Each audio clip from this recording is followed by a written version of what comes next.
ازيكم يا حلوين، عاملين ايه؟ طبعا بقى ده بقى المسله في بورسعيد. الناس اللي مش من بورسعيد، لو حد فيكم بقى راح زايره لبورسعيد لازم طبعا يروح المسله وعشان ياكل الحمام ويتفرج على المناظر الجميله قوي قوي ديت، وتصور هناك احلى صور، تبقى احلى ذكريات في مدينه بورسعيد.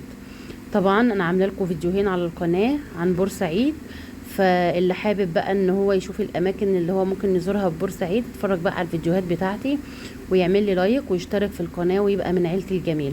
شايفين بقى الراجل الطيب الجميل ده وهو بياكل الحمام كده؟ صراحه منظر جميل قوي، بيفكرني بحمام الحرم. ربنا يا رب يرزقنا كلنا زياره بيت الحرام ان شاء الله قريبا عاجلا يا رب، اللهم امين. وما تنسوش بقى اللي ما اشتركش في قناتي يشترك في قناتي ويبقى من عيلتي الجميله و... ويعمل لي لايك حلو كده منكم. اتفرجوا بقى على فيديوهات بورسعيد، بصوا جميله قوي قوي.